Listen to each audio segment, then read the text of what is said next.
Hello students, BA part third paper first की जो हमारी क्लास है पाश्चात्य राजनीति विचारकों का इतिहास, उसमें हम प्लेटो पे चर्चा कर रहे हैं। और प्लेटो के काफ़ी टॉपिक देखने के बाद जो एक इंटरलिंक जो एक टॉपिक और आता है, पिछली क्लास में हमने देखा था संपत्ति के साम्यवाद पर प्लेटो ने अपने जो अभिभावक वर्ग है उसके बारे में क्या व्यवस्था की थी।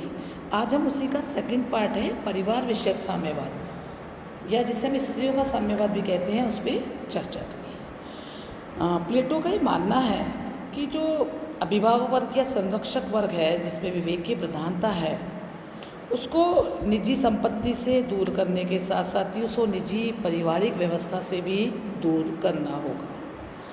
क्योंकि प्लेटो का इस संबंध में विचार है कि जो संरक्षक वर्ग है जिसमें विवेक की प्रधानता है, या जो शासक वर्ग है, वह कुशलतापूर्वक अपने कर्तव्यों का पालन तभी कर सकता है जब वो संपत्ति के साथ साथ परिवार के मुँह से भी वो मुक्त हो। और इस तरह से हम देखते हैं कि उसका जो ये परिवार के साम्यवाद का जो उसका जो विचार है, यह संपत्ति के साम्यवाद का ही विस्तार हमको यह परिणाम दिखाई देता है। और जब हम चर्चा करेंगे तो ये देखेंगे कि संपत्ति के साम्यवाद की अपेक्षा प्लेटो ने परिवार का जो साम्यवाद है उसको अधिक विस्तार से बताया है। स्वयं प्लेटो ने इस सिद्धांत को बताते हुए कहा है कि जो अभिभावक वर्ग है उसका उसमें चाहे वो स्त्री हो या पुरुष, दोनों में से कोई भी अपना निजी परिवार नहीं बनाएगा। इनकी पत्नियां भी सार्वजनिक रूप से होंगी और संतानें भी इसी प्रकार से होंगी। इससे न तो माता पिता अपने संतान को जान सकेंगे और न ही संतान माता पिता को। अपने इस सिद्धांत को समझाने के लिए वो कुछ बातें बताते हैं। पहली बात, वो प्लेटो कहते हैं कि वो अपनी इस योजना के पक्ष में पहली बात ये कह रहे हैं कि जो अभिभावक वर्ग है उसको पारिवारिक मोह से मुक्त करना होगा। क्यों? क्योंकि प्लेटो के लिए परिवार वो उसको एक ऐसी संस्था मानता है जो व्यक्ति के अंदर संकीर्ण मनोवृत्ति या स्वार्थपूर्ण भावना उत्पन्न करती है। क्योंकि उसका मानना है कि ये पारिवारिक मोह ही ऐसी व्यवस्था है जिसमें फंस कर के व्यक्ति सार्वजनिक जीवन की उसके जो भी कर्तव्य हैं, पब्लिक सर्विस में उसकी जो भी रिस्पॉन्सिबिलिटीज़ है, उनमें वो उतनी एफर्ट नहीं दे पाता है। इसलिए परिवार की व्यवस्था का अंत अभिभावक वर्ग के लिए कर देना चाहिए। बाकी वर्गों के लिए वो परिवार को अवश्यंभावी मानता है, लेकिन संरक्षक वर्ग जिसमें विवेक की प्रधानता है उसके पास परिवार की व्यवस्था नहीं होनी चाहिए। यहाँ पे वो परिवार को एक बाधा मानता है कि जहाँ पे जिनमें विवेक है उनके लिए अगर, और जो प्रशासक हैं, शासक हैं, दार्शनिक शासक हैं, परिवार उनके लिए एक डिटरेंस का काम करता है। दूसरी बात वो कहते हैं कि राज्य में एकता स्थापित करने के लिए भी आवश्यक है कि संरक्षक वर्ग के पास में परिवार ना हो, क्योंकि जो परिवार है व्यक्तियों में तेरे मेरे की भावना उत्पन्न करता है और इसके परिणाम स्वरूप जो अभिभावक वर्ग है वह अब सत्ता प्राप्ति के लिए संघर्ष की भावना उनके अंदर बढ़ जाती है।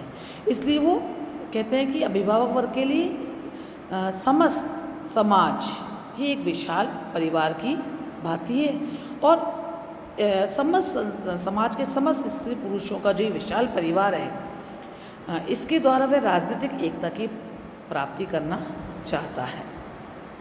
तीसरी बात जो प्लेटो अपने इस सिद्धांत को पुष्ट करने के संबंध में इंगित करता है, वो ये कहता है कि प्लेटो का मानना है कि उसके समय में एथेंस के अंदर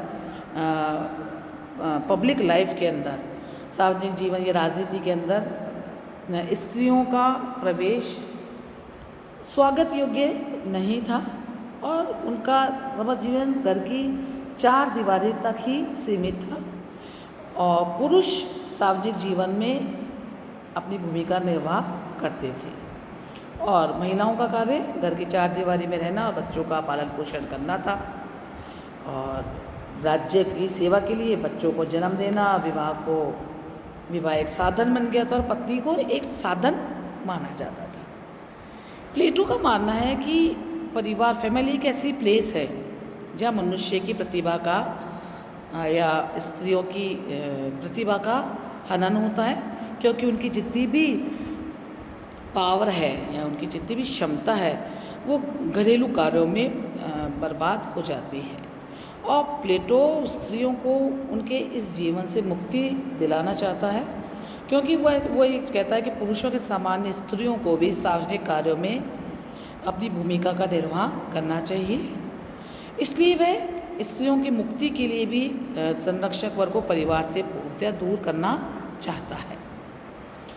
अपनी बात को आगे बढ़ाते हुए ये भी कहता है कि श्रेष्ठ संतान की जब उत्पत्ति होगी, सभी की सामान्य सभी सार्वजनिक संतानें हैं, सार्वजनिक पत्नियां हैं, तो एक बेस्ट चाइल्ड सोसाइटी को मिलेगा। और ऐसे ये जो बेस्ट चाइल्ड्स होंगे ये सोसाइटी के लिए बहुत लाभप्रद होंगे, क्योंकि इनकी शिक्षा दीक्षा का कार्य शुरू से ही राज्य का उत्तरदायित्व होगा और राज्य को अच्छे शासक मिल सकेंगे। प्लेटो की अगर हम जब इस परिवार विषय के साम्यवाद पे का जब गहनता से अध्ययन करते हैं तो हम ये देखते हैं कि वो एक साथ अनेक उद्देश्यों को इस सिद्धांत के द्वारा पाना चाहता है।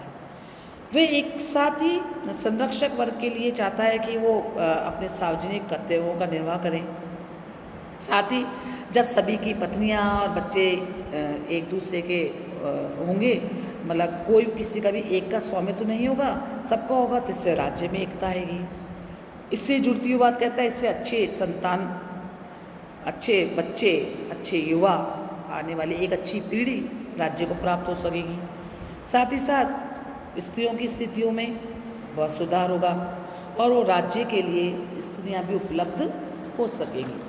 तो हम ये देखते हैं कि जो प्लेटो की जो ये परिवार की साम्यवाद की योजना है, सैद्धांतिक दृष्टि से हमें लगता है कि बहुत अच्छी है स्त्रियों के उद्धार के लिए, राज्य की एकता के लिए और अच्छी संतति के लिए ये योजना हमें लगती है। लेकिन अगर हम इसको व्यवहारिकता में देखें तो हमें इसमें थोड़ा संदेह दिखता है, क्योंकि इसमें कुछ एक सबसे बड़ी त्रुटि जो दिखाई देती है कि सोसाइटी के किन्हीं वर्गों को, जहाँ वो अपने बाकी वर्ग हैं जिनके अंदर वो शुद्धा या सास होगा, उनके लिए तो कहता है कि साम्यवाद और परिवार ठीक है, उनके लिए होना चाहिए। लेकिन दूसरी ओर जो उसका संरक्षक वर्ग है वो उसको संपत्ति से और परिवार से बिल्कुल मुक्त रखना चाहता है, जो कि बड़ा त्रुटिपूर्ण लगता है। और साथ ही साथ ये जो उनका परिवार विषयक साम्यवाद है, इसकी असफलता या व्यवहारिकता इस बात से भी स्पष्ट हो जाती है कि अब तक प्रैक्टिकली ये प्लेटो का यूटोपियन विचार तक तो ठीक लगता है, लेकिन इसको व्यवहारिकता में कहीं भी अब इसको व्यवहारिकता का ये यथार्थवादी रूप नहीं दिया गया है। आगे की कल की कक्षा के अंदर हम प्लेटो के ही विचार को आगे बढ़ाएंगे, जहाँ उसके दार्शनिक शासक का जो अवधारणा है, दार्शनिक राजा की जो सिद्धांत है उस पर चर्चा करेंगे। अभी तक हमने प्लेटो के बारे में, रिपब्लिक, सुकरात, प्लेटो की न्याय योजना, प्लेटो की शिक्षा योजना, प्लेटो की साम्यवाद, जहाँ हमने उसको दो परिवार का साम्यवाद और संपत्ति के साम्यवाद पर चर्चा करी है। अगले टॉपिक दार्शनिक शासक की जो उसकी अवधारणा है, कल हम उस पर विस्तृत से चर्चा करेंगे। Thank you.